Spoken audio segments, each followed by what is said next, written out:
Welcome to HDPP Live on a Saturday night to the UK and around the world with photos, memories and friends. This is HDPP Live. How are you this evening? Are you all well? Hinckley District has the present for you, meeting friends old and new. Streaming Wednesdays and Saturdays too, with founder members Paul and Sue. The smiles that we bring are a heritage thing. HDPP, keeping history alive. HDPP, streaming HDPP live. Where local memories survive. HDPP, streaming HDPP live. Film clips, photos, memories and friends helps a dreary night go by. Wearing Hinckley's 6 of the best, stupendous quizzical high. The smiles that we bring are a heritage thing. HDPP, keeping history alive. HDPP, streaming HDPP live. Where local memories survive. HDPP, streaming HDPP live. Let's take you back in time. A community affair. We'll take you for a ride. Henson's Cab will take you there. We're making history. HDPP, chat room applauses. History supporting local causes. Streaming HDPP live. Betty is our queen bee. The sweet as holy candy. Dangerous Den here again. HDPP live. Hey, you know we keep it in HDPP.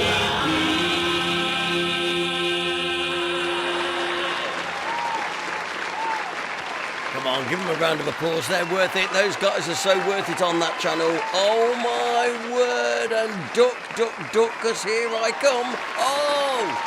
Oh, look, and he's not even put the chat in the window yet. Hang on.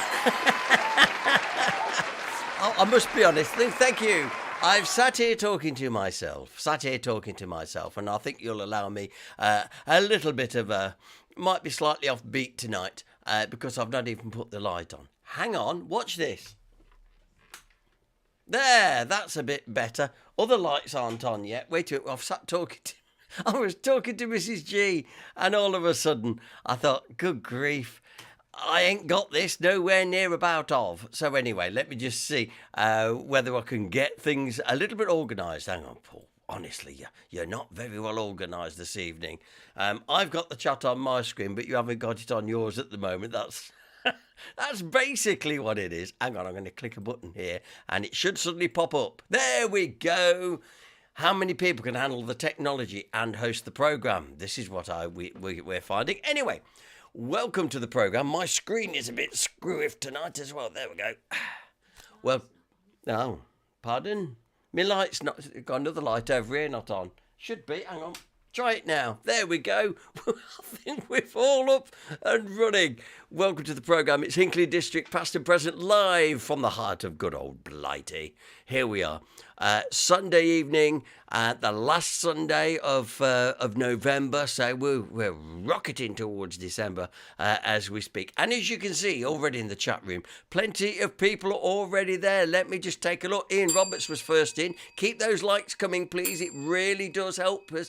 Every time we come live, just hit that like. Sounds like a It's now 4 o'clock, is it? It sounds like it makes a big difference, actually, seriously. So just like every time we come live, yeah, you see, So I pay it. That's all I pay her for. Look. If only I could put a camera on her now. Anyway, yes, but it does help. Our feeds get come up in the YouTube rankings and stuff. So for example, if you type in Hinckley in YouTube, we should appear one way or the other. And that's the idea of liking and stuff. So there we go. First one in was Ian Roberts tonight, followed quickly by Mary Blake. And then we had Kath Denny. David Blow has joined us nice and early, David, running on time for a change. Also, John Denny's here as well. Got some news for John Denny. He has got some competition. Well, if he's going to sit on his laurels about that book, somebody sooner or later was going to come up and scoop.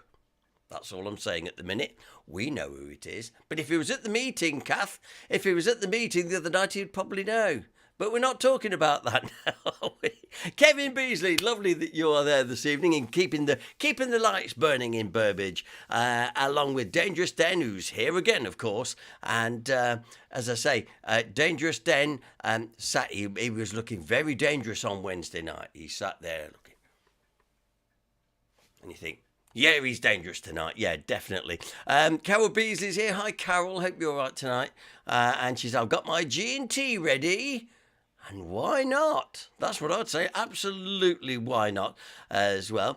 David S. is here, wishing everybody a good evening. Oh, Jeff and Anna are here. Oh, sorry, Jeff is here. But he's alone, so it's going to be 0 out of 6 for me on 6 of the best. Oh, come on, I think you'll be able to get a few, actually, tonight. Queen Bee is here as well tonight. By the way, we did see Anna. She popped in to see us. She popped in to see us on Friday, so it was lovely to see Anna. Queen Bee is here as well. And now then, let's have a look. Oh, yes, and Kay Norton's here. Hi, Kay. Tim and little Jane. Oh, I'm glad you could join us. We thought you'd gone off. No, not that way. No, we didn't know whether you got better things to do.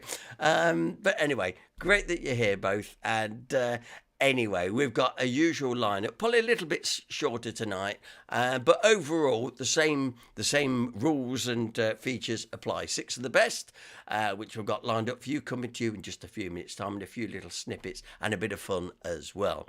Okay, thank you to those that came along on to our social night. Once again, could do with a few more people there. We've got our troop of regulars, and I thank you very much. I really do. But we could do with a few more in there, please, because well, we'll have to review them otherwise. I don't want to do that. Please don't make me do that. But anyway, we'll see, because we've got the party coming up next, the HDPP Christmas party coming up on the 7th of December. Wow, looking forward to that. It's the only time of year we dust off those Christmas jumpers. We've got all the boards for 12 days of Christmas. We've got the singer book. We just need you. Yes, you, to come along and enjoy yourself. After all, the majority of people that go to the social nights, you're a big bulk of our fundraising. This is your night to enjoy yourself for your efforts for making us do what we do. Simple as that. Now then, hello to David Allen has joined us all the way from Lincolnshire. Yes, from Boston, Lincolnshire. It's still there. The tide's not in yet, so it's still there. I hope you enjoyed the programme, David. Got quite a bit to get through. So, with no further ado, let me just do a very, very quick thank you to our sponsors who always, as always, have been brilliant to us. Supporting us in lots of different ways, so thank you very, very much indeed for that. And as Christmas is coming, you know what that means. Let's just have a quick ad break. Here we go. Lovely. I like this because it's got some lovely music on.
I love that little bit of music. It's really, really good. Good evening, Llandudno. We are live in Llandudno tonight. Yes, the Starnboroughs are there, and also our Steph's up there with Darren. So the Starnboroughs there, and Darren and Steph enjoying the programme. While they said we're just enjoying our Christmas dinner. Well, this is going to put you off, I'll tell you. But it's lovely. I mean, the wonders of modern day technology, that I can be sitting here, right here in Hinckley, and there you are, probably like in Llandudno. You have to go, because that's how you do that. Or you might be in you might be at the Boundary Hotel down in Torquay, for example. But I could be there on your screen in front of you. I know when that is scary. Absolutely. Anyway, glad you could join us, David and Co. Stick around. We've got some nice stuff coming up tonight. Give yourself a go at 6 of the best this evening. Now, I must be honest, I'm not quite sure where my 6 of the best is going to start tonight, because let me just see. I can have a quick look. Oh, yes, it was going to start in the wrong place too. Here we go. Right. So if you're ready for 6 of the best, which I certainly hope you are, we can go and do it now. Pens and paper at the ready. And as always, don't shout your answers out in that chat room, because people nick your answers and claim it for their own. Right. Oh, just before we do. Breaking news. John Denny's got a rival. Can I tell him? Yeah, I can tell him. Yeah, another book is coming out locally. Oh, and this chappie, obviously a very clever chap, is all ready to go for the publishers before Christmas, and it's going to be on the show before Christmas. John Denny, can I have a response, please? Oh, well, I've been playing with robots and taking photographs. Sorry, John, I can't resist it, because you just compound it for me, and I can't leave it alone. No, seriously, our very own Dangerous Den is actually, seriously, following when we were his guinea pigs at one of our social nights, he's actually making a book of his story of a Burbage childhood. Isn't that brilliant? Do you know what I think? I think that deserves a round of applause for Dennis. Good man. See? And he said to me, well, actions speak louder than words. And I'm not saying who he directed that at. Anyway. I'm stirring. I'm sorry. I do apologise. But anyway, so well done, Dangerous Dan. Let us know when it's out. We will happily plug your book. And as I say, that'll be great. And then, of course, in the new year, John Denny's book will be out. So it'll be a double whammy anyway. So that'll be good. And if you believe that, I'm going to leave that with you. Look at that. Dangerous Dan says, thank you. 10 chapters, 76 pictures. Over to you, John Denny. Let's get into 6 of the best before I make enemies here. So, 6 of the best we get with this evening, and we're going to start now. The best of it is, I did these questions the other day, because for those of you that came to the social night, we did a live 6 of the best, which was good because we could make sure no one was cheating on Google. Right, so here we go with this week's 6 of the best. Let's see how you do with these. Some we've used before, so you should get the answers. What year did the old council offices in Argent's Mead open? That is the local knowledge question. Was it 66, 67 or 68? One is, of course, as always, the correct answer. So that is question 1 on 6 of the best. Question number 2, general knowledge. Good old general knowledge. He got a few medals, you know. The Rosetta Stone gave the key to Egyptian hieroglyphics. Yeah, squiggles. Where is it?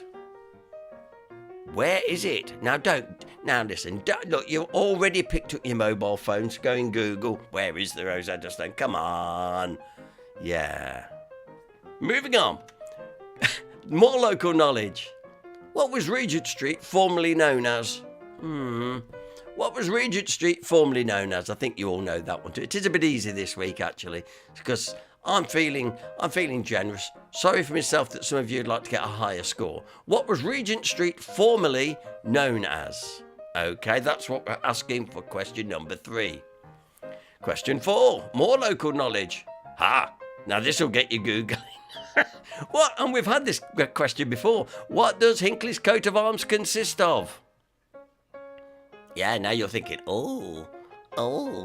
Well, you'll find out in a bit if you don't already know. Question 5, where am I? Another easy one tonight, but there we go. There's a subtle little tiny clue in that picture. Where are we? Remember, I'm always telling HDPP members, look up, look up, look up. Good. Oh, by the way, good evening to Pat Galloway. Just coming a bit late, Pat.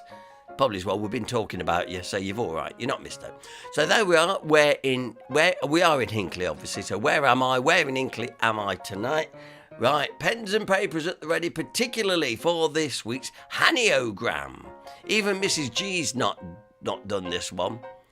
And as always, because I always think they're good ones, you can get good anagrams out of pubs. And so I am telling you, it is a pub. Surprise, surprise. Ganges Telethon Wall Chart. Ganges Telethon Wall Chart. The clue is, yep, looks good to me.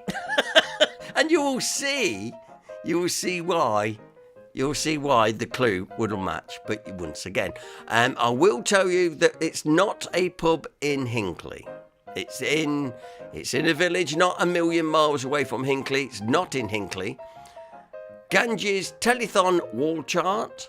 Yep, looks good to me is the clue. Work all that out. I'm just leaving it on the screen so David Blower can get all the right letters down. There we go. Right, so we'll go through the questions one more time, just very, very quickly before we have our first feature this evening. Question 1, what year did the old council offices in Argent's Mead open? Question 2, the Rosetta Stone gave the key to Egyptian hieroglyph squiggles. Where is it currently? Where is the Rosetta Stone at the moment? Question number 3, what was Regent Street formerly known as? Question 4, what does Hinckley's coat of arms consist of? There. Question 5, where in Hinckley am I? Too easy. These are a walkover tonight, I'll have you know. These really are so easy. I'm expecting most people to get 5s and 6s tonight.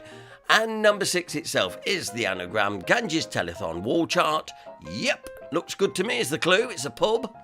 Not in Hinckley, but in a village not a million miles away from us. So, see what words you can scrape out of those letters. Soon as you get, well, you'll see. I'm not going to say anymore because I'm not going to give it away. It's too easy.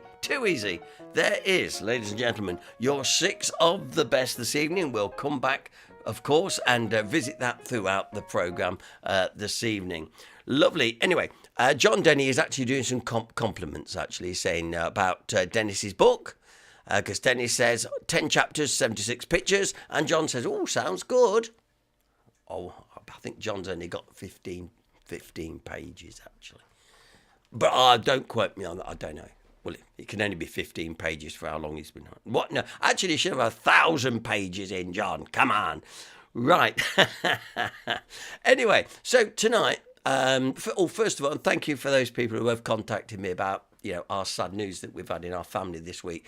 Some of the messages have been so kind, and not probably all of you knew my brother, but I do want to say thank you, and I've tried to like as many of your comments that you put on my feed, etc. So thank you very much for that. It really does mean so much. Thank you. Right, okay, here we go then. Let's have a bit of a laugh now. I've got to see if I can just cue this up because even Mrs. G's not seen this yet, and I've got to get it queued up here on my screen to my right. But I thought it'd be a bit of fun. Now then, imagine. Oh, good evening, Gary Betterley. Just arrived. Just finished scoffing my butties. So hello to all. Well done, mate. Okay, now listen. You're going to like this, as we say. Not a lot, but you're going to like it. Now then, each week I trawl through YouTube trying to find different things and features and stuff, or anything with Hinckley. And there's a lot of stuff there. And then all of a sudden this one popped up. And I thought, I'm going to let it run just for a couple of minutes. Just, if you didn't know anything about the town and you were from a different country, how would you describe the town back to your fellow countrymen, for example. And I thought this was really clever. Now, if I do this properly, I'm hoping I'm on the right. Actually, I think it's on this one. I forgot where I put it this evening. It's me, Ed. You know what it's like. I think actually it's in here. No, it's not on that one. Did I put it on that one? Yes, here it is. Right. Stand by, ladies and gentlemen, for a little tour, an appraisal of the town, yes, in Cantonese. See what you think to this. Here we go. 各位鄉親父老，大家好！睇到車近畫面冇錯啦，又出外景兼介紹地方啦。今次帶大家去嘅地方叫做 Hinckley。未開始同大家講解呢個地方之前，各位老細記得俾翻個 like 小弟，得閒留個言，以及將個影片分享出去，訂閱我嘅 channel。另外亦都可以加入我 Patreon 或者用資料內嘅連接課金打賞小弟，多謝各位老細先。講返 Hinckley 呢個地方，佢位處英格蘭中部 East Midland 地區，係李斯特郡內繼 Loughborough 之後第二大嘅衛星都市，人口大概11萬，以白人為主，亞洲人呢為該區嘅第二大族群，但係該區嘅所有少數族群人口加埋都不足5000嘅。另外值得留意嘅係，黐住喺佢隔離有另外一個城鎮叫做 Noseh， 人口都有成9萬人。因為兩個地理位置咁接近嘅地方呢，加埋有成20萬人口，所以其實整個區域都非常之熱鬧暢旺嘅。同時因為佢喺地理上喺 Noseh 同埋 Coventry 中間，亦鄰近伯明翰，所以有唔少人喺呢個地方度安身立命。對於揸車嘅朋友嚟講呢，如果由 Hinckley 揸車去隔離 Noseh 呢，車程大概15分鐘。如果揸車由 Hinckley 去 Coventry 或者 Noseh 呢，車程就需要25分鐘，而開車去伯明翰呢，就需要37分鐘。而如果大家係冇揸車的話呢， Hinckley 除咗有火車可以到達英國各個區域之外呢，亦都有巴士往返 Noseh 市中心。繁忙時段班次每20分鐘一班，星期日就需要每1個鐘頭一班，車程大概56分鐘。至於由 Hinckley 去 Coventry 嘅巴士呢，就需要喺 Noseh 度轉一程車，總車程大概1小時10分鐘，或者亦都可以由 Burbage、Hinckley 外圍嘅地方搭巴士去 Coventry 而無需要轉車，車程40分鐘，每40分鐘一班車。順帶一提 ，Hinckley 市中心有好多公眾停車場，市政府所設立嘅停車場收費，泊1個鐘頭60p， 泊2個鐘頭1磅20。5個鐘頭2磅，超過5個鐘頭收費4磅。下午3點後星期日以及公眾假期咧係免費。So you get the idea, ladies and gentlemen. I'll just leave it on there just for a moment. But I found this quite fascinating here, and of course, obviously we laugh with our ignorance about how the gentleman sounds, but how he's describing the town. He goes on to say about what entertainment's in Hinckley and stuff and whatnot. But it's fascinating, really. And I thought, if you was, how would you describe, if you were doing exactly the same thing, how would you describe your hometown and stuff? It'd have lots of shops on both sides of the street, and then we focus on the poor old region. Isn't it a shame? Interesting though, all the same. I say it does go on a little bit, and I won't keep it on too long. But look, disappointing. Look, even they don't have Asian supermarkets here, but we've got the obviously Lidl and Aldi, etc. Yeah. And he just keeps going. 有冇其他娛樂調劑下啊？有嘅，帶俾大家古董撞鬼超自然研究中心。You get the idea. Anyway, so I just thought that was amusing just to run that off just very, very quickly this evening. You can find that on YouTube. If you do want to watch it, just type Hinckley in on YouTube and you have to scroll down a bit and you'll see it all in Cantonese. Interesting all the same. I have to say I think that's quite funny myself, but there again, I'm so easy to to amuse myself. Okay, seriously, down to a little bit more interesting stuff now. Let's find a little bit. We've screened this before, but it's been a while. A little short piece all about the Blue Box Theatre. Just a minute. Stop it. There we go. A marvellous thing to behold. It was made up of a collection of trailers, not caravans, trailers, which there were about 5 to form the main theatre, and the floors came down and the ceilings went up to form a box. And John Ridley designed it from at Hinckley to start with. And of course, it was mobile. It used to be the country. There was quite a Go around. procession of caravans and things, wasn't there? Yes, the public, people driving cars and the public used to love the procession going through. Complete blockage, going over the rails especially. Going back to the old blue box, it only operated in the summer really because of the weather, but you booked various other things out of season, didn't you? Yes, we extended the summer season to include the spring and the autumn, which the new theatre is now hoping to do as well. And I hope it gets more support than we did in those days. But of course, it costs thousands of pounds to publicise, and we're doing a lot of mailing out shots now. Yes. What sort of things did you book there? Mostly drama. We had several. A lot of the famous companies were there's Redshift, Tag, most of the important companies used to call, and ballet, of course. We had ballet for about, I think, 25 years. We had ballet in Keswick.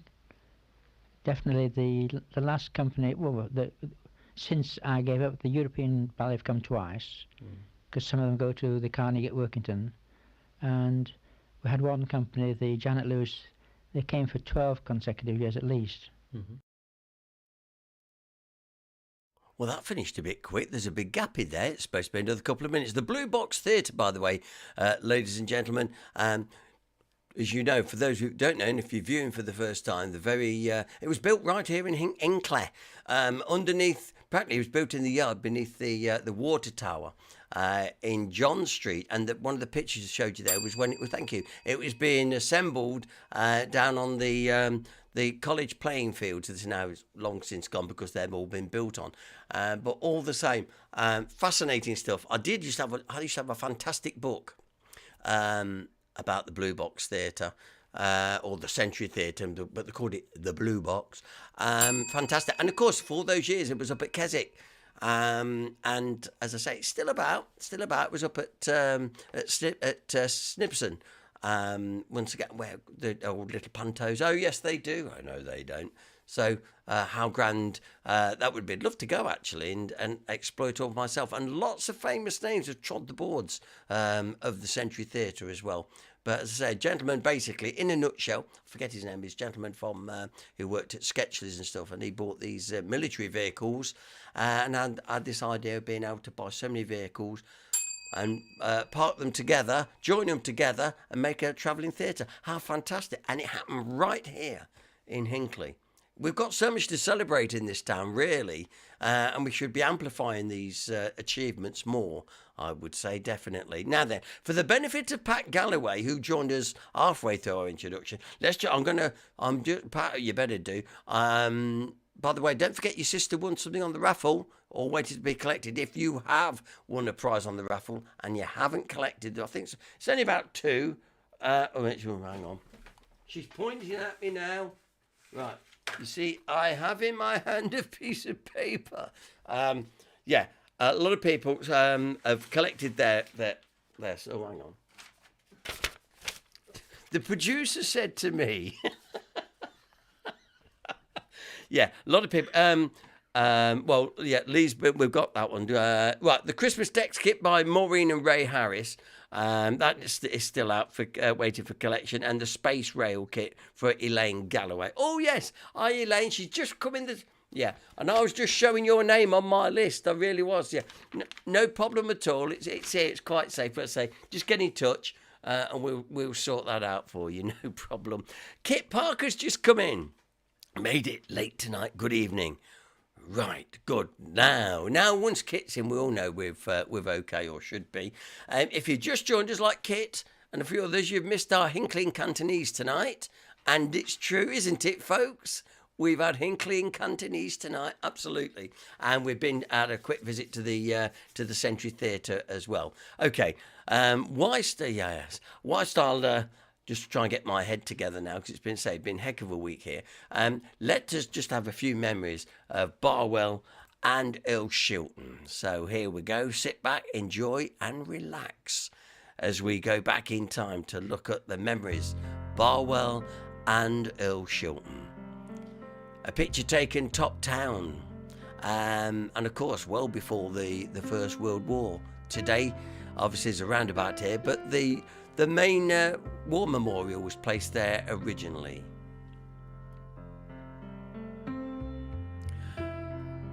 In Barwell, the Common, right by Dawson's Lane, of course. And here is that very memorial in Top Town. This was moved around about 1970 and put down outside the church. A very country-looking view up the road of the Common. This is Barwell Top Town. Is if you just keep going straight ahead on the picture, takes you up Chapel Street and straight to Barwell Top Town. And talking outside the church, behind that tree in the middle of the picture, is the church.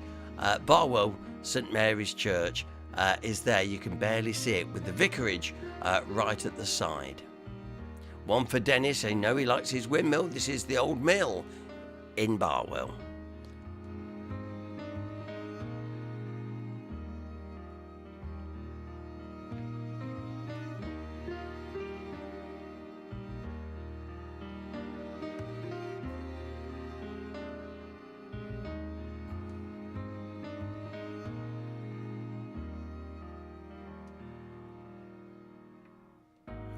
A view down the high street now, looking in the direction of the Red Lion pub, which is further off in the distance on the corner. Still there today, of course.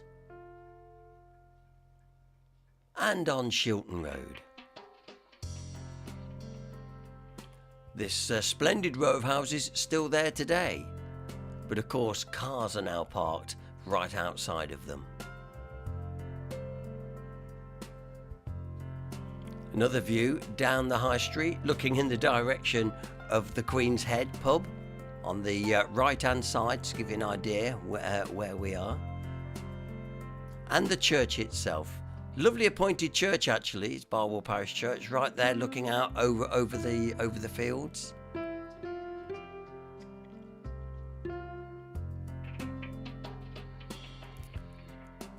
And the sad demolition of the Barwell Manor House, home of the Powers family.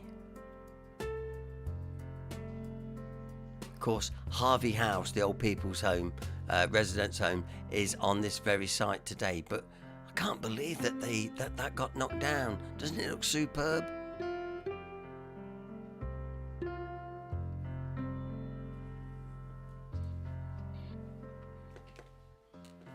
Many people will, of course, recall the Cedars, a place where anybody could go and enjoy the gardens. Once the home of George Ward, but was built by Mr. Geary all those years ago. The Barwell Cinema, the Empire, stood for many, many years and even served as a carpet shop and stuff, but sadly it's all gone now, and new houses have been put on that site on Shilton Road. The 1960s showed the new co-op being built in Top Town.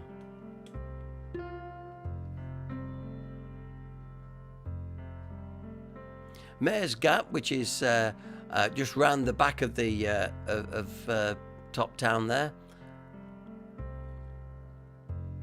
A little jitter.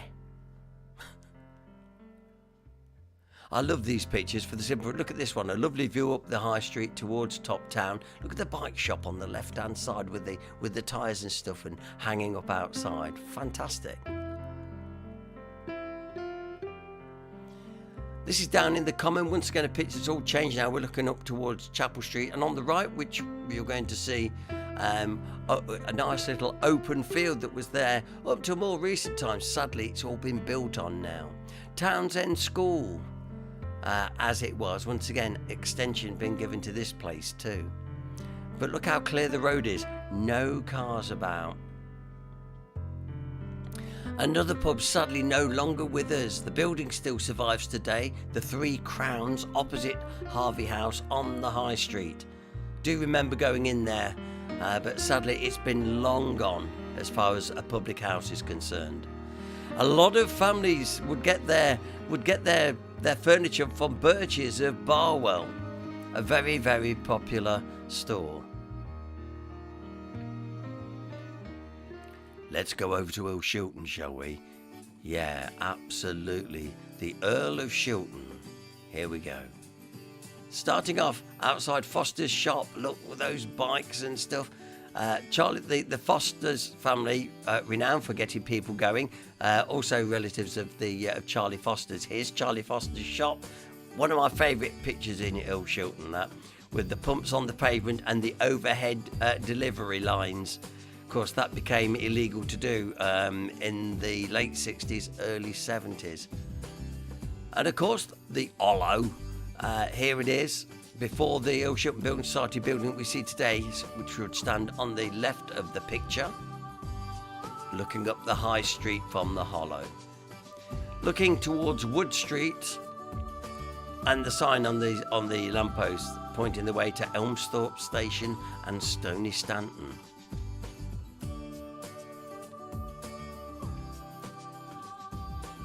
Here's part of the high corset, as they call it in Shilton, so I have to make sure I say it right.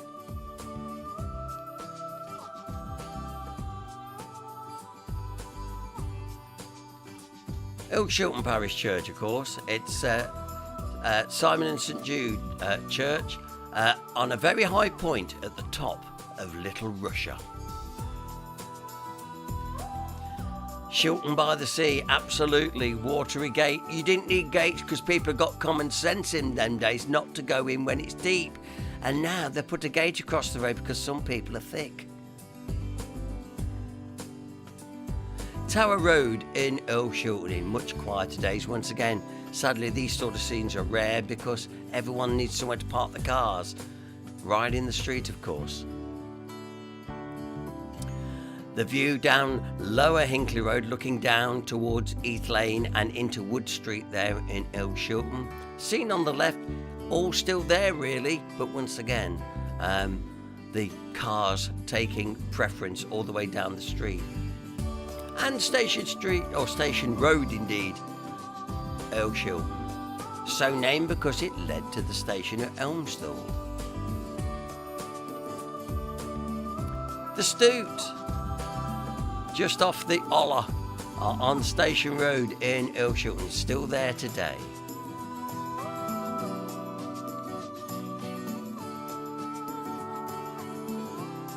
The Grand War Memorial, standing right in the middle of the village, where it should be, in my opinion, and you can see that still very much today.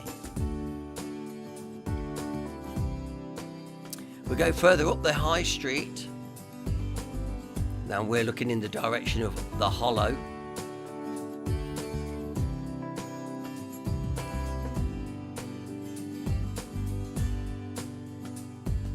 Wood Street, of course, most of it instantly still recognisable today.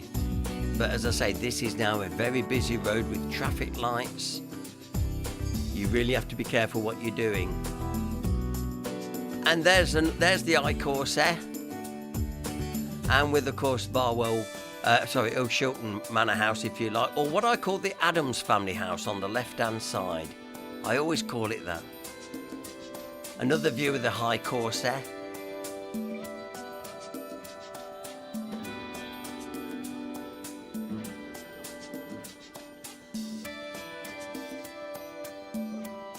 And in more busy times in the 1960s, how narrow the High Street was. The chap there pushing a pram in the road as a big lorry's coming by. A lot of those places have been demolished now, of course. A clearer looking Hollow here, back in the day, and look at those telegraph poles. Real grand. Of course, that was the latest tech, the internet of its day. There's the vicarage. Sadly, no longer there as well. Love those tall chimneys. And of course, going to the New Palace Cinema in Earl Shilton, which I did many times. Harry's, as we called it. The time I was going, he had lots of kung fu films on at the time, because that's what we used to like to watch. And here is the Aldridge and Cooper family who run this place. Of course, it's no longer there, but it's a residential home there now on the same site. But happy days of Harry's. And outside was the roller skating rink. See the cinema there, you can see the building there, but outside, the roller skating rink, which was open into the very late 60s, before it closed down and became a car park for the cinema. But skating was such a popular thing to do back in the day. Through the early part of the last century, skating was popular. Here's the sad side of the factory that ripped through Toon's factory, and look, even the clock's there, but that has been kept and restored. At least they shouldn't have got a working clock along their high street. The view the other way towards Heath Lane, you can see that's how it used to look. The building on the right is still there today, by the way, that little building. And a very cosmopolitan looking Wood Street in Ilshilton, just after the Belisha crossing was put in, and the new parade of shops as it was at the time. That was just a quick few memories of Barwell and Ilshilton tonight. There we go. Did you enjoy that? Right, okay, I'm glad you did. Thank you. Pat Galloway said, I love the old telegraph poles, and Dennis Perkins showing how you spell holler. Look, not hollow, it's holler. Yeah, absolutely it is. Okay then, how are we doing with Six of the Best tonight? All very quiet on that front. If you want to have a quick look at the questions before we go for what we're doing next, that is, which is going to be a little bit of a noseh. But before we do that, let's do your Six of the Best then one more time. Give you an idea on how we are doing. So, question 1 I'm asking this evening, what year did the Old Council offices open in Argent's Mead? One of them is the correct answer. See how you do with that. And question number 2. The Rosetta Stone gave the key to Egyptian hieroglyphic squiggles. Where is it? Yeah, where is the Rosetta Stone? Okay. Oh, good evening. Keena's with us tonight. Hi, Keena. Nice to know you've joined us tonight on our little wing ding on a Sunday night. Nice to know you're there. Question number 3. What was Regent Street formerly known as? Yes, it was known as a different name, and became Regent Street because there was lots of Regent Streets made in honour of the Prince Regent back in the day. But what was Regent Street formerly known as? It's quite cute, actually, if I say so myself. That's my granddaughter's favourite word, by the way. Cute. Local knowledge on this one. What does Hinckley's coat of arms consist of? Now, I do know a lot of you, oh my word. Yes, I better find that out. That's a Google one for you, if you like. Now, as we move on from that, question 5, where am I in Hinckley? There is a bit of a clue in there. If you've been looking up, you should recognise exactly where it is. Yeah, some people might think it's one of 2 places, but it is only the one place, which I will show you where we are later. Now then, how are you doing with the anagram? Now then, Ganges Telethon wall chart. Rearrange that will give you a pub name in a village not that far away from Hinckley. And if you apply the clue, which is, yep, looks good to me, then you will know you've got the right answer. We've had this before, I think, actually. So, once again, been recycled to save the environment. So, Ganges Telethon wall chart with the clue saying, yep, looks good to me. We're looking for a pub in a village not a million miles away. John Denny said, I think I've got the anagram. I bet you have, John. Yeah. We'll find out whether you're right or not, of course, very, very shortly. Yes, John's got it. Well done, John, actually. But you see, it's a good clue. Yep, looks good to me. So it makes sense, you see. Lovely. We'll come back to 6 of the best by the end of the evening to give you all your answers. Right, okay then. So we've had the theatre. We've been to Barwell. I wonder how many of you would like a quick tour of the old hosiery industry of the town. We've got time, yes, it's 8:15. Do that, and then we've got our Noseh tonight. Let's enjoy this pudding bag production of the hosiery industry in Hinckley. For over 3 centuries, Hinckley has been a hosiery town. from the first stocking knitting frame set up by William Iliffe in the 17th century, grew small workshops and eventually factories, until by the end of the 19th century the streets of Hinckley were packed with hosiery firms. Generations of Hinckley people have worked in the industry, in firms such as Atkins, Bennett, Flood, Jennings and many more. This film has been made to provoke memories of the working life of the town. But when I started work, I was only 13 years old. Yeah. And I started at a factory. Well, I started work at the age of 14. My father got me this job at Moore and Osmond's in Druid Street. I was running about in the warehouse. No, when I first started, I had to cut ribbons for the vests when I first started. And then after 12 months, I had to go on what they call a pickling machine. And it's done fancy edge, you know. Well, at Toons, they had these Excel machines which made the arfos for the army. I got a job, or someone, probably my mother, got me the job. And there were certain operations you had to learn how to do. Because you were a little while learning, I mean, at the time, about 12 months, and I think I had 2. I couldn't quite remember, it was 2 or 3, I think he gave me 2 at the first. And that's when I tell you then, I remember just after I rang my own time, when we had these holes. Yeah. I can remember that ever so well. They weren't on them a long time, they made so many. Long black cotton, horrible cotton. With a white top and toe, and there was a workhouse in Hinckley, Yeah. Big, horrible big place down London Road. Yeah. I really fancied working them machines as a knitter, and that's what happened in the end, that when I went to Walman's, I did go to learn the knitting on these particular machines. I'd been to Burbage with a friend. They had some of these W machines, we call them, stubbies. Stubbies. Yeah, and he learnt me these machines at Burbage at night, a chap named Alan Hunt. Of course, he was showing me how to mechanical in a way. I didn't realise that at the time, like boiling the cylinders in soda, to clean them and that sort of thing. So when I got to Walman's, they had some of these machines. Yeah, and they were the stubbies. Yes, they were a bearded needle. They weren't the latch needle. You had a presser at the back of each beard that pressed the beard in to keep the yarn under, and then they're to be released at a certain time. So I got so interested in this, and I got to Walman's, as I say, and I happened to mention one day, "Oh, you got them machines there, blow me, I can work them."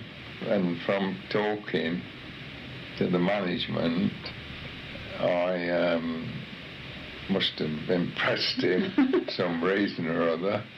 So then I went on being trained as a trainee mechanic, and that's that. And then they let us on to the flat locking. Not like they do today, they put them straight on the machines, but then you had to work up to it. Yeah. Was the flat locking a difficult job, or? Yes, it's one of the hardest jobs. Yeah? Yeah. Flat locking's dying out a bit now, though.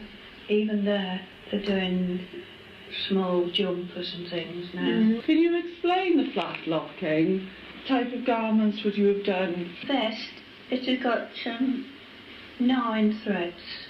It has got 4 yarns, 4 cottons and 1 silk thread. And the 4 yarns and cottons sewed at a straight seam, and then the silk thread wove itself in and out of it. That was a flat locking. Oh. Turrets came in. From when full fashion went out, I went to the warehouse. I was doing the folding and bagging, putting in stockings, put them in the bags ready to go out to the shops. Well, Blues once again wanted machinists. So they came round to me and said, would I go back on the machine? Well, I mean, I always liked machines better than anything else, so I went back onto the machines. Then as tights overlocker. And after that, they went through different phases again of different work, you know, of experimenting how to do. And then they brought in, over the years, like, they gradually brought in different deniers and qualities of work, but also they brought in big machines that could then cut out overlocking. They're like the Tactories and things like that. But there's different big machines that could actually do the cut and sew the tights. It's marvellous really to see how they did it. Wouldn't have ever thought it out. But at that time they could only do the one sizes. Any larger sizes they couldn't do. So for larger sizes, the gussets, they put like gussets in. So I became a gusset overlocker then. Right up till I retired. I used to come up and do odd other jobs. You know, sometimes they want someone to put in seams up, circular legs. Yeah. When they wanted a skilled machinist on other things, I've done other things, you know. Yeah. But also they did circular gussets in machines, but then they also got a machine out that did that. So then I went on the big full panel gusset, you see, that made extra. I went up to about 56 and sometimes. And I was on that right up till I retired. I went on the mending. I chose the mending. Yeah. I thought, I don't think I should fancy a machine. I never a mender all my life. Were you a mender? Was you a mender? Yes. Doris was, you see. You used to get a dozen stockings and on your lap, and you'd put your hand up, and you could be either lucky or unlucky. If you found a lot of holes, that slowed your money down. But if you worked at a good place where they made good work, and you didn't come across any holes, weren't it there? If you worked at a good place, but if you worked and you got a lot of rubbish in work, you didn't earn so much, did you? Oh no. It was like my job at camp. When you was on you went on your own time, and you wouldn't have done an apprenticeship. I were a bit swift. They said I were a bit swift. So I think that helped me a little bit. The lady would turn these socks.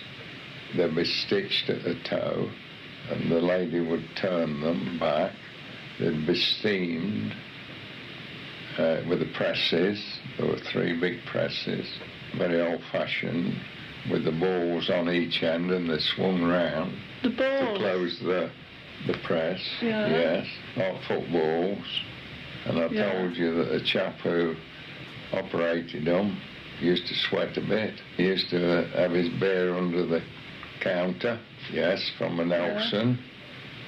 And it'd be across the Nelson at the break time, having a pint and bring some more back.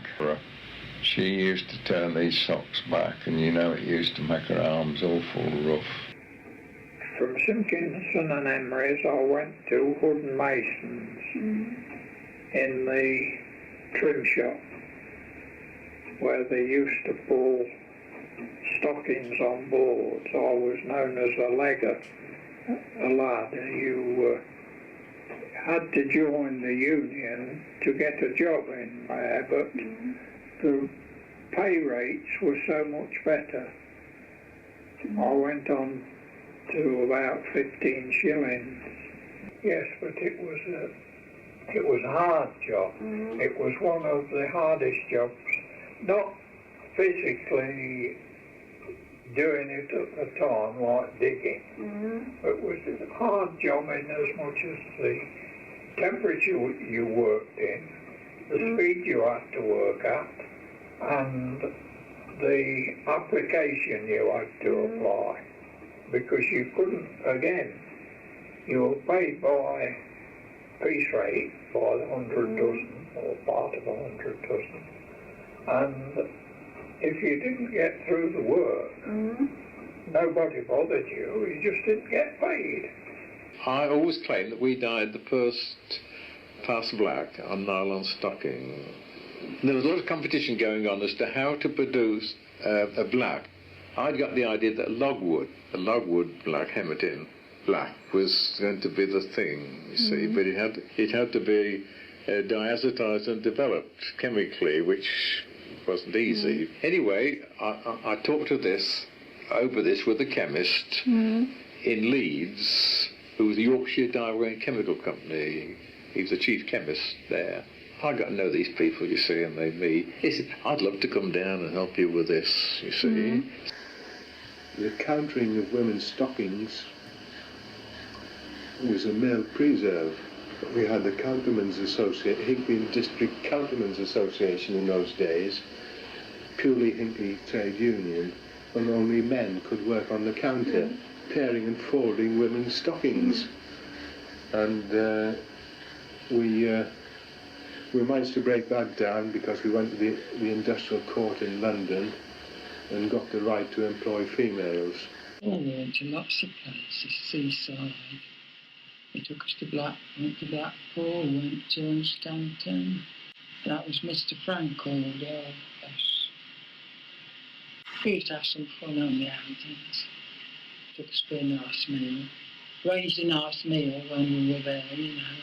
We used to save at work years ago, £0.50 a week. Used to be a man saved it for you. Got £6, you see. Yeah. And that'd take you on your holidays, your £6, you see. But I don't think you'll get long-term workers now like you used to do. I remember as well, we finished school up when we were 14. Yeah.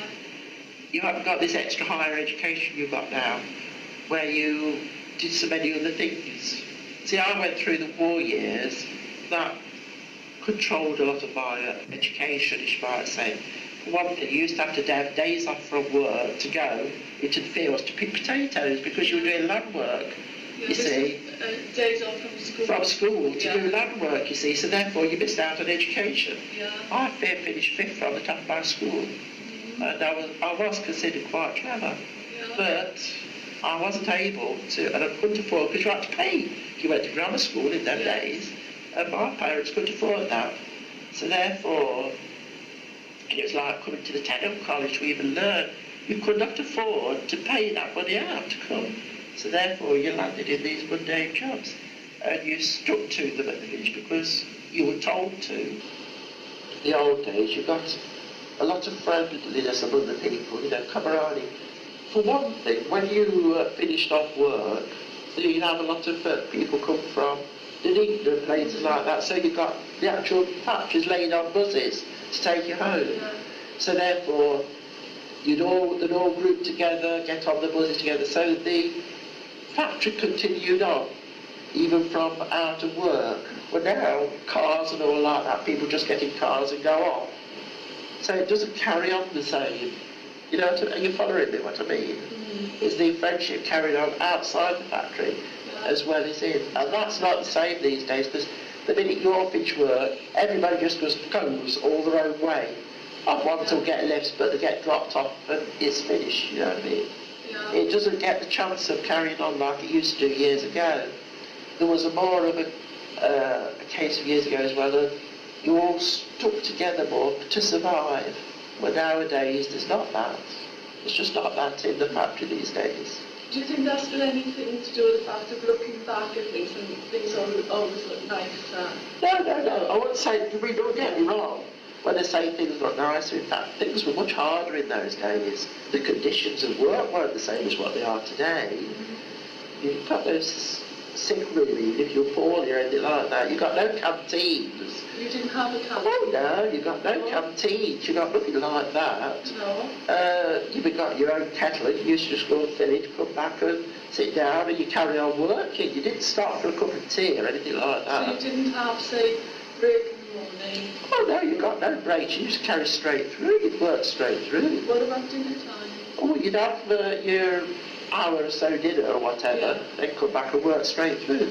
But some factories didn't even have that. You've got to admit, you're supposed to do, but they didn't. And you carried on because people wanted the money and bring it back. You see, you carried on working.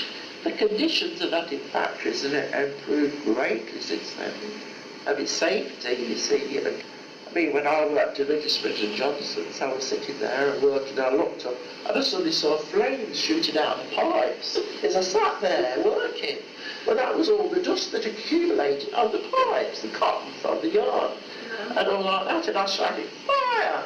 Well, nobody got up and ran off. We all sat there working while the mechanic climbed up and knocked the flames off the pipes. You know, I mean, daft as it may sound, it was like that. You see, it's a different world. Oh, yes. In 1947, it was a very hard winter, and everything came to a stop because we just couldn't get through. And I remember on about the day or so before, everything had to stop because all over the country it stopped. I remember going to work, I was knee-deep in snow. When we finished work, it had been snowing that hard, we still had to work through till 6. And when we came out to work, it was that deep, it was nearly up to my waist in parts with the drifts. And I had to walk, because I was always a tall person, I had to walk from right to the other side of the town, where it was, down to the bus station to make a path for the other girls who were going down to the bus station to catch the bus, because they couldn't get through to catch the bus, you see, and then they had to, when they get there, the bus had turned up to take them home. You know what I mean? It was like that. You see, this town came to a full stop for about, I don't know, several days. But for one thing, they hadn't got road clearers out those days like they've got now. You never got gritters or anything like that. Oh, it's entirely different. It's a different world, really, these days. It's luxury, really, to what it was in those days. And I think that's what brought the people together, were the hardships, really, not the good times. It was the hardships. And they made their own good times to brighten up everything else. Is that bringing it to you now, how it was? Yes. It wasn't easier then, it was a darn sight harder. Really, if people these days only realised, much harder. Oh yes, you talked to one another, you didn't stop work, mind you just shouted across to one another. In fact, you got as well, you could lip read one another because the noise was so terrific. And you got a lot of noise that you just learned to lip read, really, as much as anything else. Yeah. And you gradually got to know everybody and everybody's problems. Yeah. But nowadays, you'd get somebody drop dead at the back of you, and you wouldn't even notice you with that nose down. You know what I mean? Not just exaggerating, but you realise what I mean. But, you know, everybody's problems. And, you would give your opinions and even lend a helping hand if you can.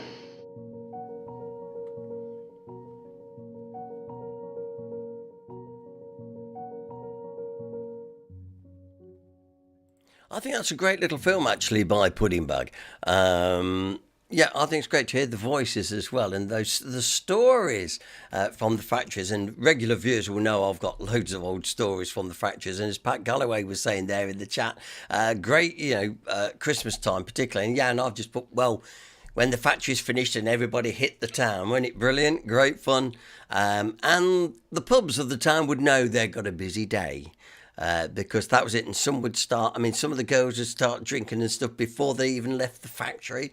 I'd go and have a couple of pints, but I wasn't particularly a big drinker in those days anyway. But it was still good. The atmosphere was always fun, and happy memories. And there you go, hosiery industry in Hinckley. There, we'll feature that again at a future date. Now, let me just remind you before we move on with a recap of 6 of the best, and of course our Noseh tonight, starting on Friday.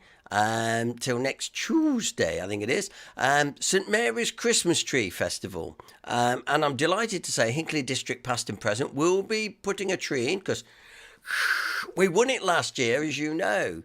Actually, Mrs G, can you go and get the trophy? Because we've got to take it back next week. We've got to take it back this week. And if I don't show you... But we won the trophy last year for the best Christmas tree. And we thank everybody that voted for our tree.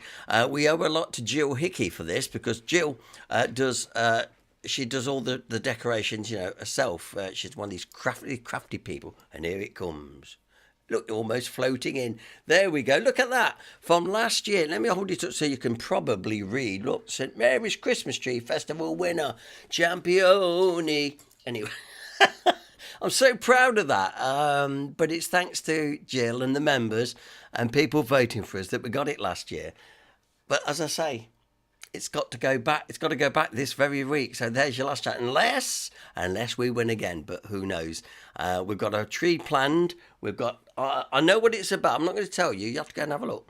Might give you a couple of sneak pictures, but the Christmas Tree Festival, the preview night is on this Thursday night coming at the church, 6:30. So come on. Actually, I like the preview night because they usually got, they got the church band on playing Christmas music and stuff. The great atmosphere in the church, and all the trees light up at the given time when the mayor throws the big switch, and it's a great atmosphere. So looking forward to that on Thursday night. But Friday is Friday from 10 o'clock onwards. It's open. I think it's 10 till 4 every day. Try and go along. Find our tree. As soon as I know what number it is, I'll tell you. Find our tree and see what you think. But we think it's very appropriate this particular year, and you'll see exactly what I mean when you go and see it. It's going to be really, really good. Anyway, now moving on. Time for Nosey, but just before we do, last chance to go through 6 of the best. Here we go. I'm going to keep it really, really quick this time. What year did the old council offices in Argent's Mead open? 66, 67 or 68? Now, if you've been paying attention, you know that question was used a couple of weeks ago. Please forgive me, I've had the week from hell, and I think you'll understand why. We just suddenly realised that. But anyway, there you go. Question number 2. General knowledge. The Rosetta Stone gave the key to Egyptian hieroglyphic scribbles and stuff. Where is it today? Where can you find the Rosetta Stone today? Question 3. What was Regent Street formerly known as? Keep it to yourself. Question 4. What does Hinckley's coat of arms consist of? Right.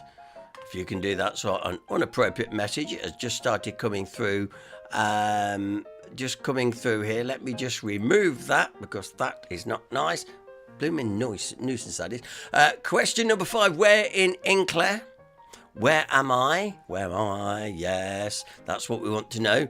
And finally, the aniogram. The aniogram.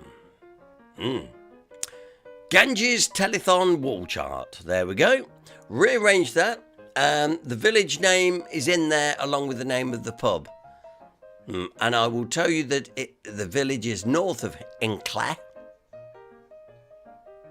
And then the clue is, yep, looks good to me. And you'll see why the clue is that when you get the pub. Trust me, you will do. Okay. Why I go off and sort out these naughty messages coming through on the chat room. I'm going to, because I have to go and do something while we're doing our nosy. So come on, all settle down. Enjoy our nosy this week from Mr. Nosy himself, Steve Picker. Here we go.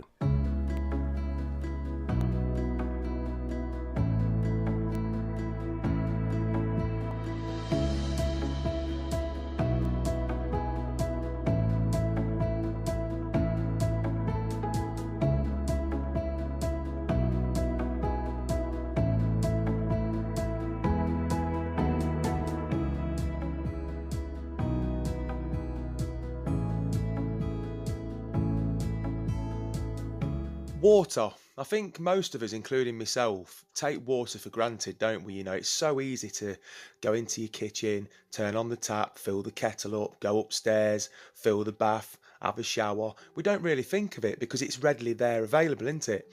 You know, we've built these humongous, reservoirs throughout the country, and in Leicestershire, I think Thornton Reservoir was the first one that was built in around about 1854 to supply the ever-growing city of Leicester with water, but it wasn't until the early 1900s where, people started to be able to have access to water in the homes. It began to be more affordable, I think, as well.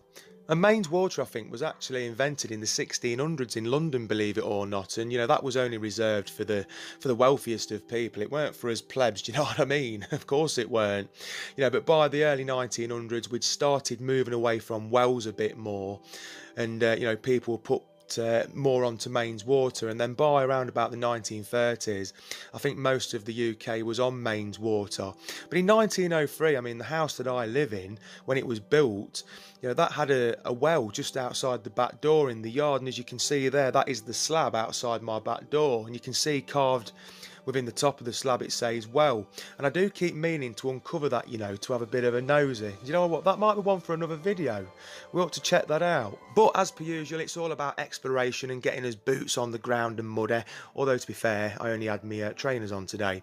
But what you're looking at here, courtesy of the National Library of Scotland, is an Ordnance Survey map dated around about 1884, just on the outskirts of Ashby-de-la-Zouch. Well, at least it used to be. As you're going to see shortly, it's now surrounded by suburbia. Now, there are 4 wells that we're looking at in this video. 2 of them are classed as holy wells, including this one. Now, a holy well was somewhere that people travelled, you know, from miles around to visit, because they believed that the waters in these holy wells had healing properties, and they'd also leave, you know, ritualistically, you know, gifts and what have you, and offerings at these sites back in the day. But this one, as you're going to see, is completely surrounded by suburbia. Anyway, oh, and before I forget, hello, hey up and hey diddling, my name is Steve. Once again, it's a great big welcome from myself to Let's Explore. I forgot all about that one, didn't I, at the start of the video? Anyway, let's get us boots on the ground and go and have a nosy, shall we? Well, get us trainers muddy and wet and what have you. Come on, let's go and do it. Right then, so this is our first port of call today. We're in Ashby-de-la-Zouch in this suburban area. But of course, you know, back in the 1880s, as you can see now on the map, it wasn't a suburban area, because just down here in this tree line, we've got a holy well. Now, many people will walk up and down here every day with the dogs and what have you. You know, and they won't realise what's down here. You know, people would have travelled from miles around to visit this well. And just before I forget, just been talking to a local, Oliver, who lives just over there. He's just come and approached me and he says, I know who you are, what's your video? So, hello mate, if you're watching. Right, we need to get through here. Now, I did come down here in the summer, so I know that the well is still there. Got this new building site, so hopefully they haven't fenced it off fully. So, no, they haven't, so that's good then. Right, let's get down here. Oh, Indiana Jones in it on a Sunday afternoon. It's a beautiful day. It's quite mild, actually. Yeah, they haven't put any... Well, ladies and gentlemen, I've just suddenly realised I was showing you last week's nosy. This is a little bit embarrassing. Hang on just a moment. Let me just come back to where I should be actually, and tell you that as I say, unfortunately, this is my fault, and it shows that just where my head has been of late. So let me just put myself on a minute. And while this is happening, I'm going to try my utmost to actually put the correct one on. Sorry, that's me, and I will just put it down to the the ridiculous how things have been for me in the last week. I'm going to try and do this best I can, so it runs live, and I'm just making sure all the settings are right. This has never happened before. So it's going to be fun if I can get it into the right place. No, I can't. So I'm going to try and do it. You ever seen this done before? No, I've not either. Isn't it grand when you just see everything's all going silly? I don't know why it's not working, but what I'm going to do, I'm going to try my best now. So hang on in there, and I'm going to talk you through how I have to put these things on the screen for you. So let me show you what I do. First of all, I have to select the scene I'm going to show you. Right, so at the minute, you can see yours truly here talking on your screen. Well, now, when I go over to this next screen, which is how I normally put the programme together, you're going to see something really... No way! And and that is weird. It might look weird to you, and it's certainly looking weird to me. Yeah. Right, now I am really, with a blue background, going to put over this next melody. And this is how I do it, look. And I'm just going to try and get it right so you can at least see it. So you can see it from your screen. I'll do a job with this, but here we go with sound as well.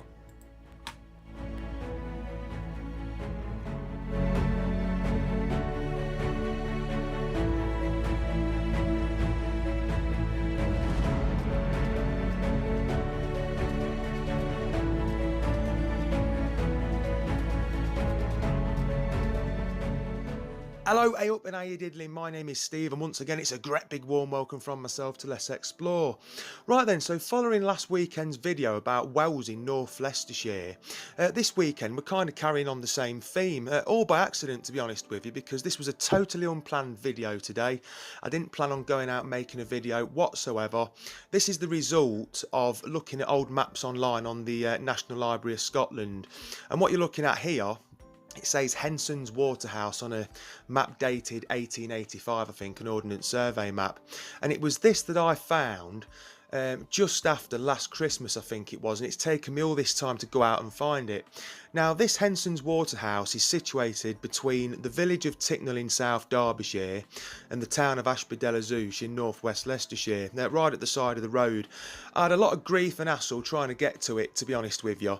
Now, before I went out today, I knew absolutely nothing about this old waterhouse. It actually turns out it's an underground reservoir, and what you're going to see later in the video blew my socks off, to be honest with you. I was not expecting to find what I found today at all.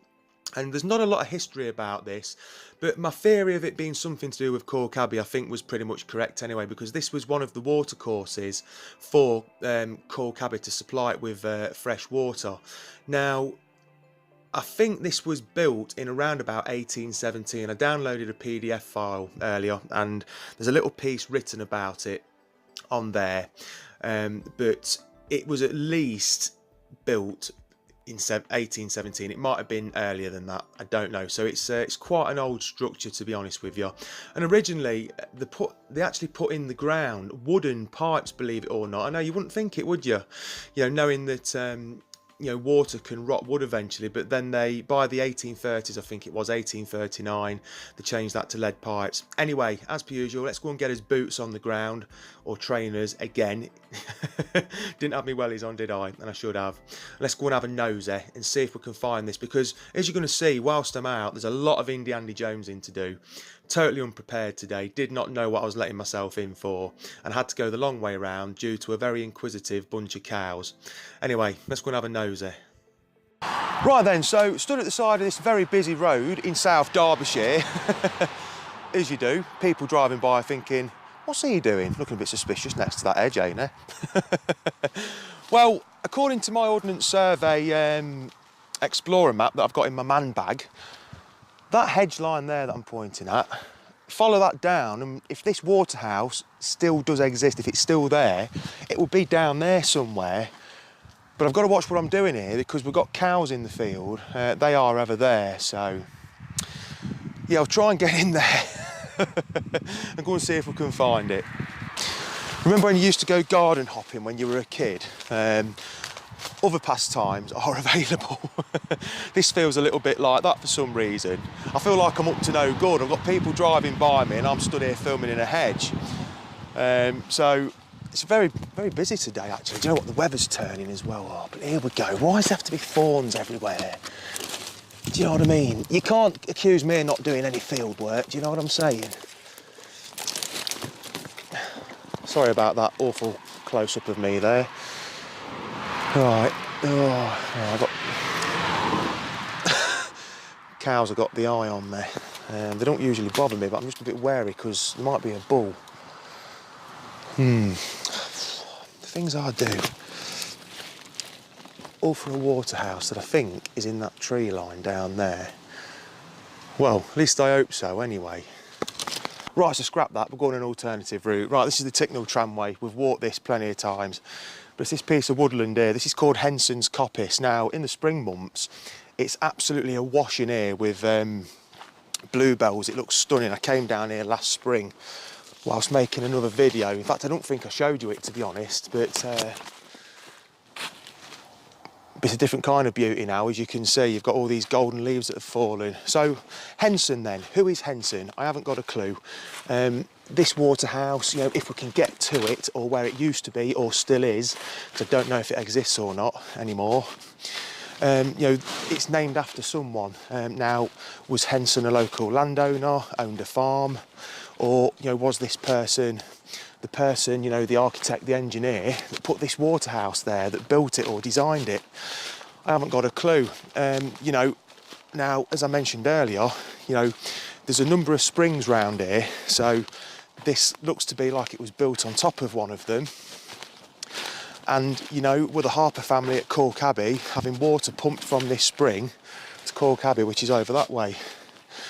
Right, it's getting quite dense in here, a bit like me. Do you know what I mean? So you're getting the full experience here, aren't you? I mean, this is a proper nosy, a proper explore, because we're going into uncharted territory. where this nose ain't been before, and I will warn you, the sound quality might drop off a bit soon because my battery's quite low on my wireless microphone, and to be honest with you, I didn't charge it up because I didn't plan on coming out today. Right, onwards and over therewards. Right, so I know I've gone half about face with this one today, let me tell you, but I think we are getting somewhere now, because just down here, look, see that little tiny stream there? That goes up, or comes from where this supposed water house is or used to be. Let's hope it's still there, eh? As I said earlier, if you're watching this, there will be something, because I wouldn't upload it if there weren't anything to see. But yeah, we're in Indiana Jones in territory, and do you know what? I'm a prat, because this bit would have been so much easier had I got my Wellingtons on. And you know the best bit about it? I actually brought my work Wellington boots home this weekend and ain't put them in the car, have I? Because I am a bit daft. But we'll follow this watercourse up here. It may come to nothing, but hopefully it'll come to something.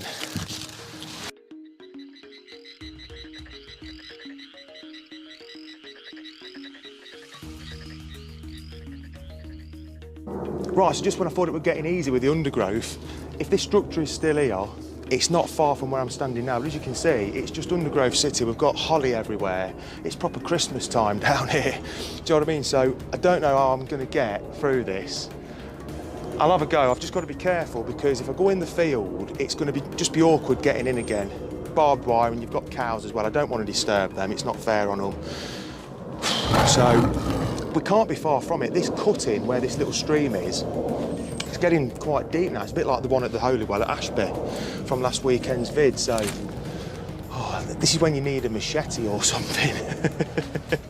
It really is. I mean, the only real easy way I can see is here. And I mean, that ain't easy. And this is in the sodding stream, which I'm actually now stood in, but it's not that wet, he says, yet.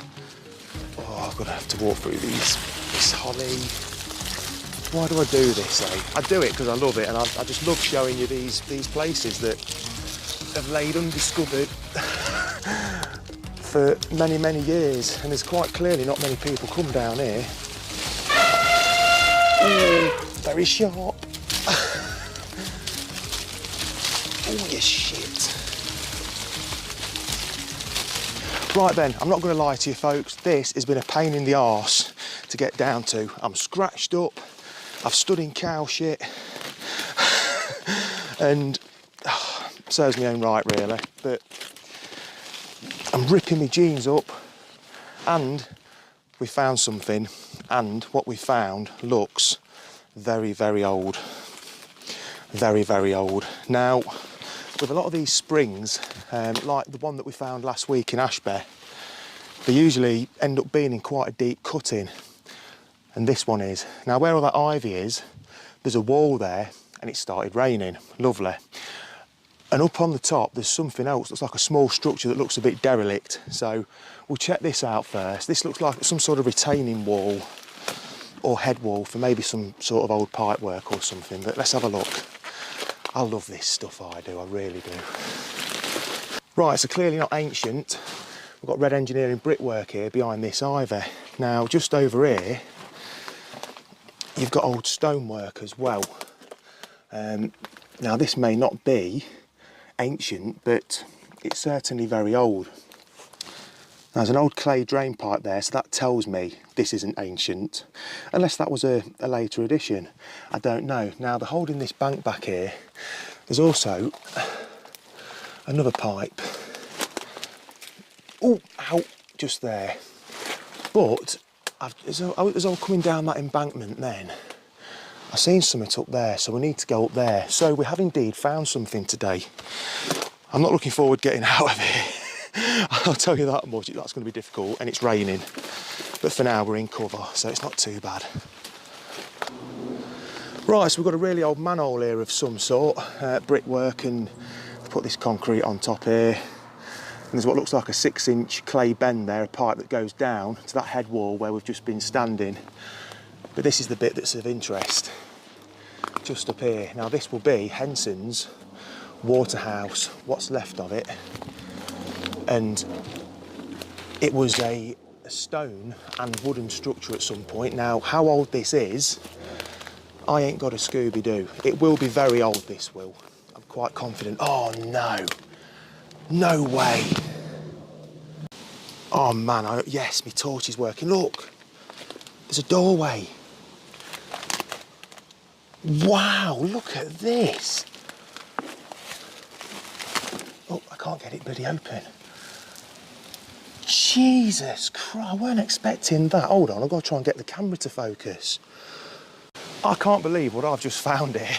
This has been a nightmare to get to. It's just about to start hammering it down. I'm so lucky I'm underneath some cover with these trees. This structure is so old. I wish I'd got Dave with me to get some good photos of this.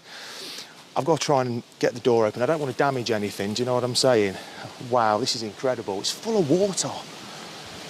I've spent many happy hours in my life scouring the countryside for interesting things, and I have never come across anything as interesting as this. Look at that. I was not expecting that. Look at the old stonework, look at the arching on it. They weren't kidding, it's a proper waterhouse, this is. Wow. That water looks to be about 5 foot deep, so we won't be going in there. That looks like a bit of a pump down there as well, look. A more modernish affair that goes to that manhole. This is incredible, folks. I was not expecting this.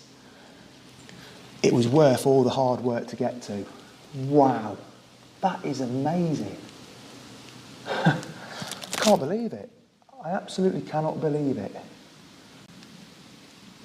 Beautiful.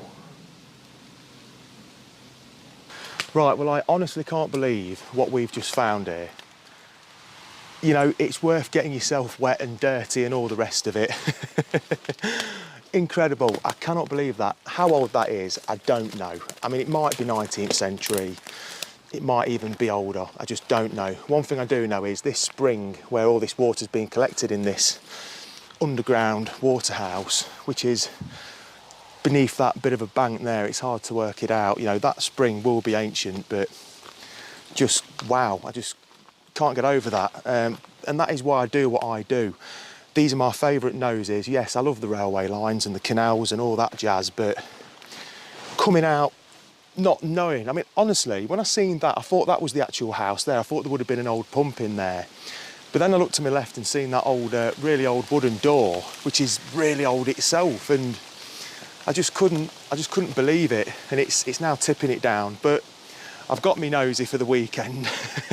You're all going to be entertained, and I hope you enjoyed that. It's been difficult to get to. I'm scratched up and all of it, but I feel like I've had a really good night out. I feel like I've had a really good gig. That's how high I feel right now. Because that's why I do this stuff. I love it. It's an obsession, and I can't quite get over that, to be honest with you. Anyway, if you enjoyed this video, please like, subscribe and share. And oh, by the way, last weekend's Wells video that we did in North Leicestershire, I asked you at the end of the video, if you watched it till the end, to please like the videos, and more of you have actually liked it. 60 odd people liked that video, so thank you very much. Yeah, give it a thumbs up, please. Same as this one as well, if you could do that. I'd really appreciate it, because I don't understand the science of YouTube. I ain't got a Scooby-Doo, but apparently it really helps. Anyway, if you enjoyed this one, please like it and subscribe and share, and I will be seeing you at the next one, whenever that'll be. This weren't planned today, and oh God, it's bleak out there. Look at that. But that was worth it. See you at the next one. Bye.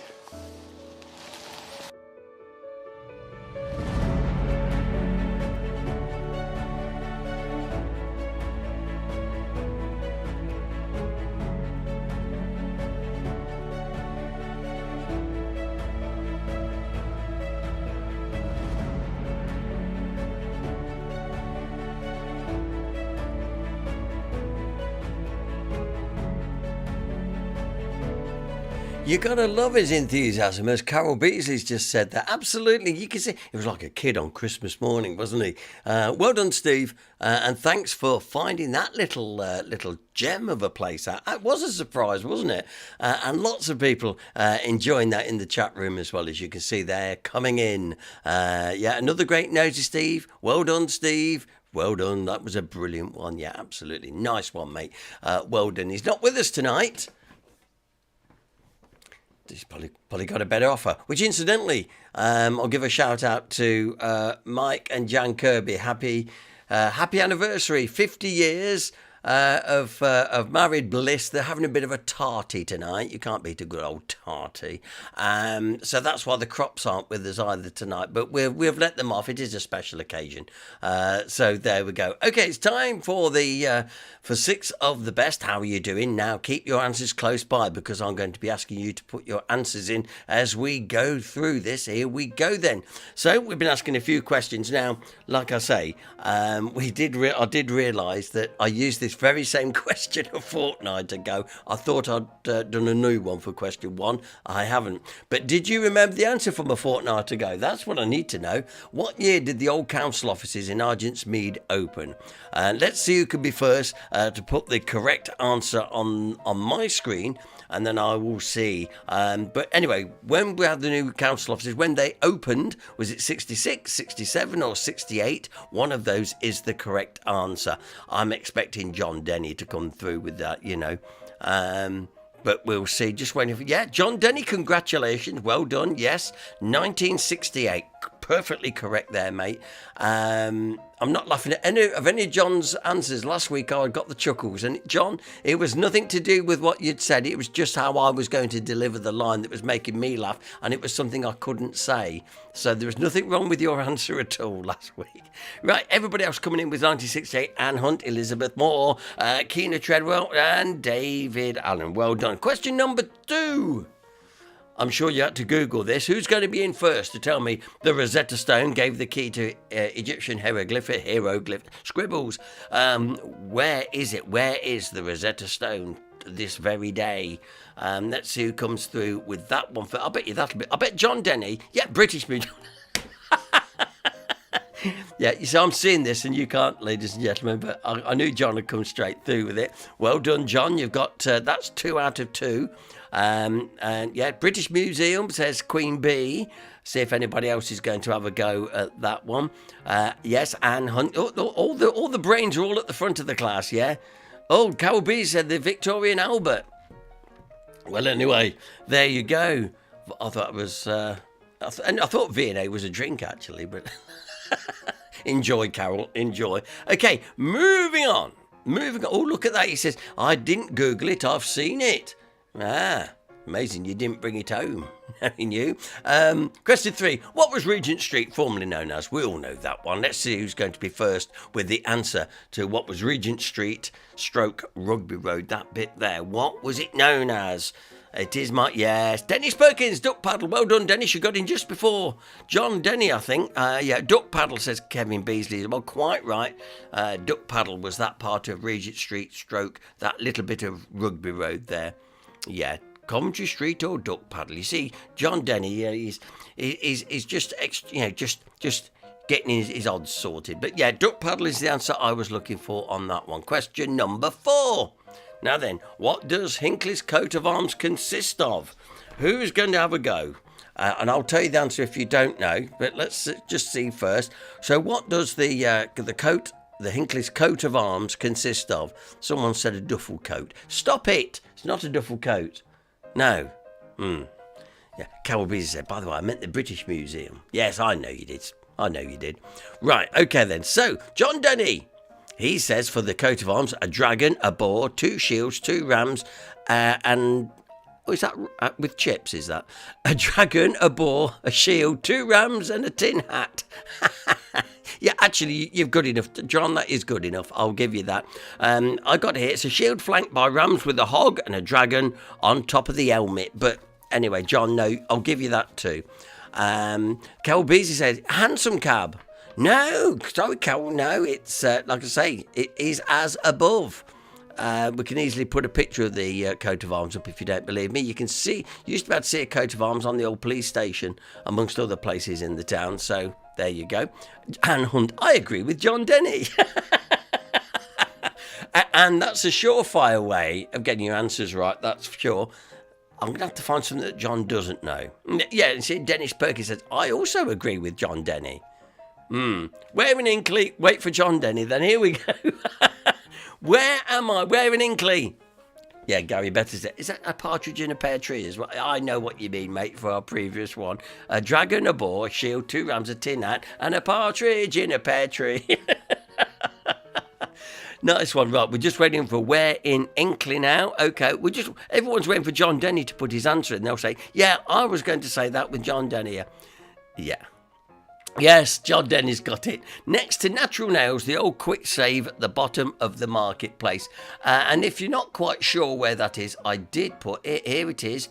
This is it today. Look, just so you know. There it is. Look, that's where we were in Hinckley today. Okay, right. Okay then. Oh, Carol said she's in new buildings. Well, you could do. I don't know what you've been drinking tonight, Carol. There you go. And Kenia has also had a go. She said, quick save. You're absolutely right. Well done. So I worked out that so far, John Denny's going to get 6 out of 6 tonight because he claims to have the anagram, which I think he has tonight. He should be going to bed so buoyed up he won't be able to sleep. He said, I know. I'll do some more on my book tonight. Here's the anagram question. Oh, dear. John said it was very nearly in the Chinese video, you know. Yes, it was. Ganges Telethon wall chart. Okay. Oh, look.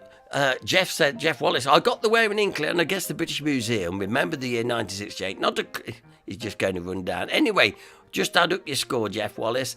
Here comes the anagram. The Gate, Hangswell, Carlton. That's where we were. We're in the village of Carlton, next to Market Bosworth. The pub is called the Gate Hangswell.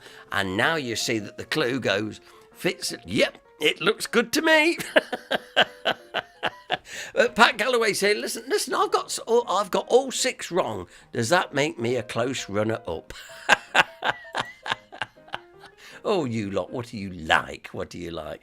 Well, then, there you go. But, yep, keep those coming in. Kevin Beasley said, I've only got 3 tonight. So we know John Denny's got 6. Let's not let it go to his head. Anybody else want to put their scores in what they honestly got from what they got tonight? Say, Kevin's got, he's got 3 tonight. Anybody else want to put their scores in? Does anybody want to go joint 6? All right. Queen Bee said, I think that's 4th. I think she means on that. I think she's been drinking too tonight. John Denny, yes, my Collington ancestors ran the gate, which helped. All right. Carol Beasley, 2 for me. Jeff Wallace, call it 2. Keena Treadwell, 2. John Denny, 6. Yes, we know he's got 6, you know. Get upstairs and get on with that book. Yes, 4 is for Queen Bee. Anybody else? Anybody going to go up there with Brainbox John Denny tonight? Anybody going to go up there? David Allen said, I've only got 1 tonight. It doesn't matter. It's the taking part that makes all the difference. So our congratulations to John. Pat Galloway says, come on, don't leave me out there on my own. Yeah, well, yeah, but Pat, you have been man enough to say, I ain't got any. Doesn't matter, mate. I appreciate a guy's honesty. I really do.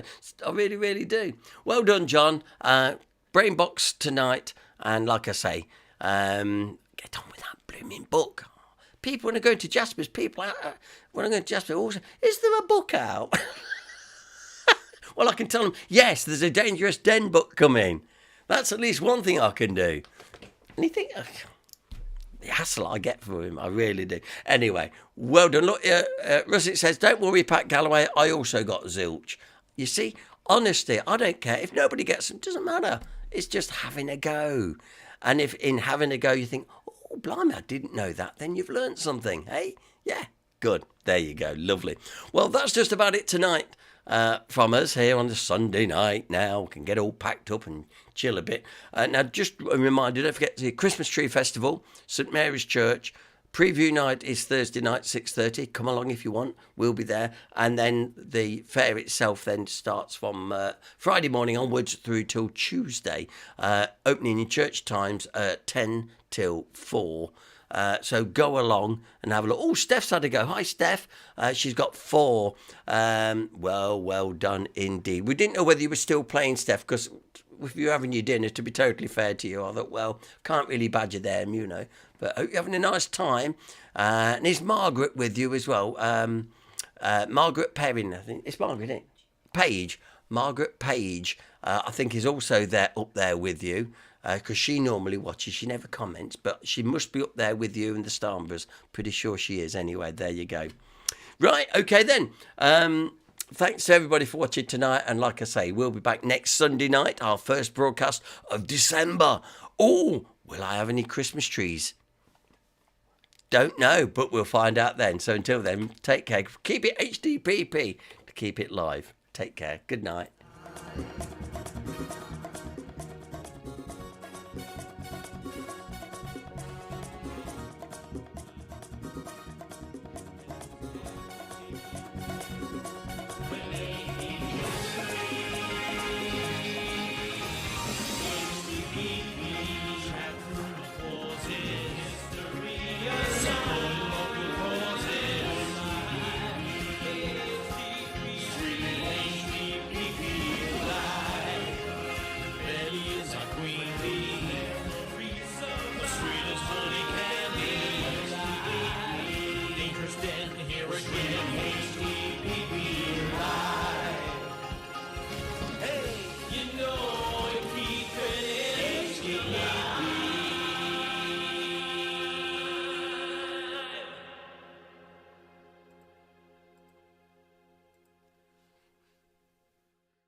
Willow.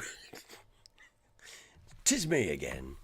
Just a few little dad jokes to finish off. There's not many tonight, seriously, because you must be fed up with this by now. But I always like to send you off to sleep with a little chuckle, a little chortle, to round the day off. And I think you're going to like these few I've got for you tonight. So are you ready?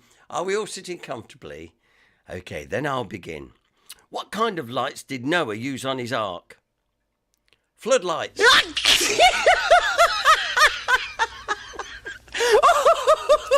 Not bad. Not bad. What time does Andy Murray arrive at Wimbledon? About 10ish.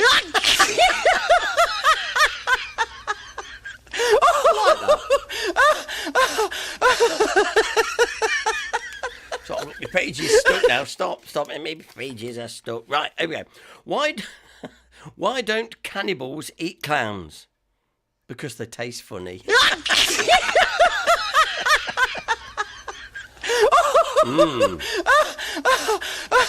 Do you know, people who use selfie sticks really need to have a good long look at themselves. And finally, thank you. I played our wedding video backward yesterday. It really cheered me up to see how I take the ring off my wife's finger, get out of the church and go drinking with all my best mates. I'll see you soon. Good night.